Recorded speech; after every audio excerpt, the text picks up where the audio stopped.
Buddhism really calls us to be present in the moment, to really, that all we have is this moment. And the Dharma says that this is the only moment that matters. You know, that's what we're called to do at hospice, is really just pay attention to what's happening in this moment.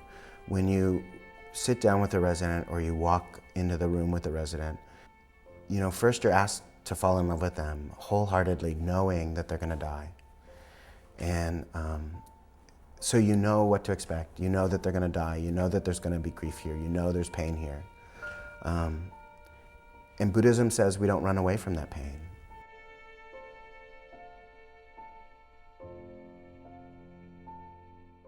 People come from all over the world to Zen Hospice, to work here, to train here, and then go back home to their own environment and take what they've learned and share it with others. To accept the sickness and death, yes. That's what I learned from the hospice work, because some of them die very gracefully. They're so accepting and so with it. You know, I'm dying, they say, frankly. There's just an extraordinary presence here. And it came from the residents, also from the volunteers. There was a lot of positive energy. There was certainly sadness and grief at times, but the positive energy was always here too. But I remember looking at them at that time and thinking, why are these people smiling? And now I understand why. It's funny. There's really something amazing that happens at the end of life that I think I'm still trying to figure out myself. But there's not only sadness, there's a lot of happiness too.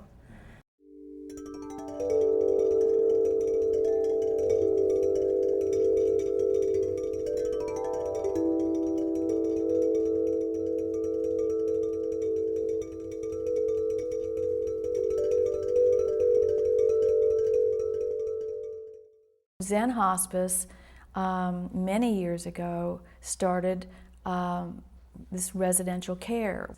And patients come here and live, and this is like the patient's own home. Sometimes they come to Zen Hospice because they have nowhere else to go.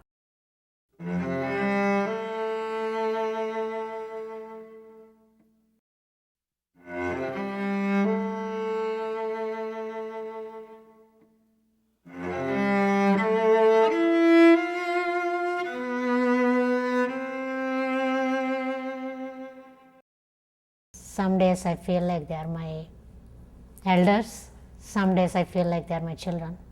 So it's family for me. That's what I want to do.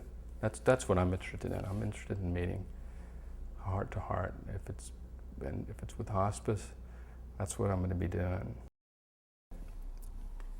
When we closed the guest house, there was a woman who was sort of famous for that, who was staying here just before we closed the guest house for renovations. And her last act as she left was she hung her bra up on her wall. Nobody found it until we went to clean after everybody was out. Hysterical. It was hysterical. Because anybody who knew her knew exactly what that bra being up there meant. I'm free.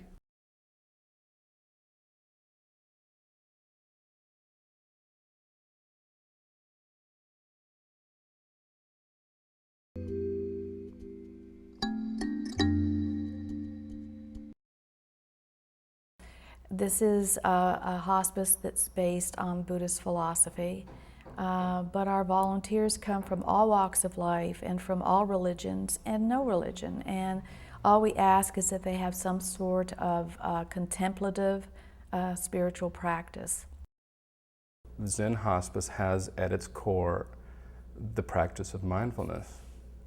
And I think that that's what makes the this army of volunteers such an amazing army, is that we have at our core this allowing what is to be. You know, we're socialized, particularly as men, to spend our lives and judge our lives based upon what we do. How did I help you? Even as spiritual people, you know, did I say the right things? Did I did I serve you in the right way?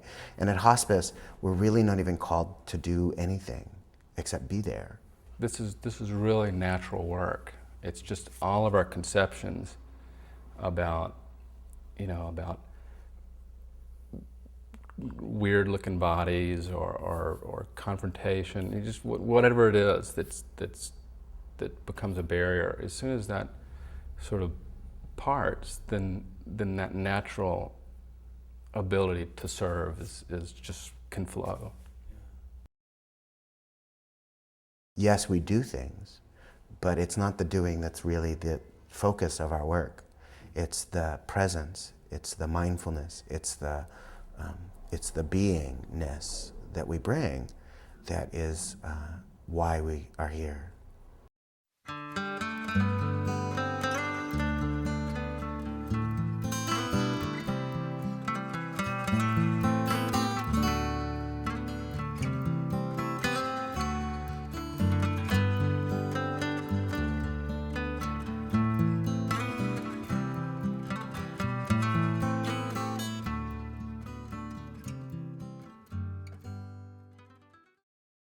Our focus is really on death as transformation. I see the dying process and the birthing process as pretty similar, and that we're actually helping someone, rather than helping someone die, we're helping someone live while they're dying. These people are being loved for the very first time in their lives, and that's what gives you goosebumps when you realize, oh my God, here's a person who's lived their entire life and they've never been loved. Along that line, one woman shared with me, when I was massaging her, she told me, this feels so wonderful, and I hope you have someone at home who will do this for you. And I said, no, I don't. Then she was a little saddened for a minute or two, and then she came up and said, oh, in that case, when you need it, let me know, I'll come and do it for you. And she passed away, but I have a feeling, and I got that blessing from her, and if and when I need it, she will, wherever she is, but she will send someone for me. In working with people that are dying, the gift that I get back is understanding that each moment of my life is really precious. And so that's the reciprocity, that's the wisdom, and the experiences that they share at the end of their life is amazing. So as much as I, am there to help them through the process, they're also teaching me how to live.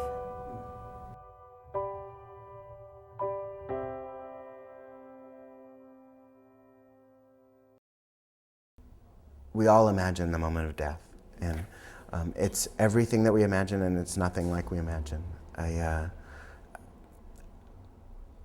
The only thing that the moment of death has in common for me is that every time I have to stop, that I really am brought to a halt by death.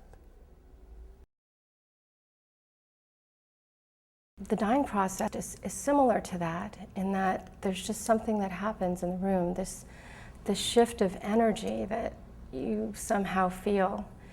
I can feel it on my skin. It's an amazing sense of peace, but also like, a wind or a movement or something that is so profound. There's probably no words to actually describe the feeling. The experience is all about him going, and not to be, another hindrance to him leaving as smoothly as he can.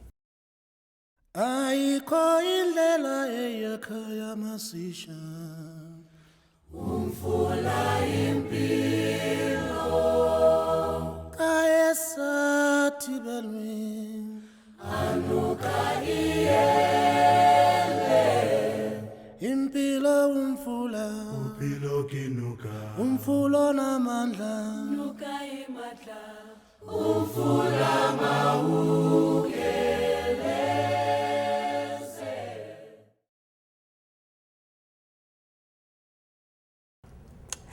Immediately upon death, let's see, we do a washing of the body with sacred herbs that actually closes the pores.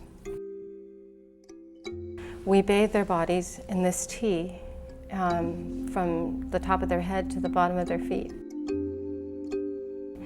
Put on a nice dress or whatever they have, and we have flowers that we place on their chest. And this morning, Mary was Catholic, so we put a Bible, her Bible and her rosaries, which she really enjoyed, on her chest. And as the resident leaves the facility, we hold candles on either side. All of the nurses and volunteers and all the staff are on either side of the hallway. As the body goes down, we sprinkle rose petals onto the body and continue to do that until the body actually leaves the building. The face is never covered. It's a wonderful ceremony. It's very touching. I felt, moved, even though I've experienced it many times, it's very emotional to see someone that you've been helping through this process leave. So sometimes there's tears and then of course the other residents there too are saying their goodbyes. So it's very emotional for everyone. You know, when I started my first hospice, I thought that I was doing it, that it would give meaning to the deaths of my children. And I found that it really gave meaning to the lives of my children. Because if they hadn't lived and then died, I wouldn't have done the things that I did. So many people that I will never, ever know, their lives have been touched. And they've been touched because my children lived and they died.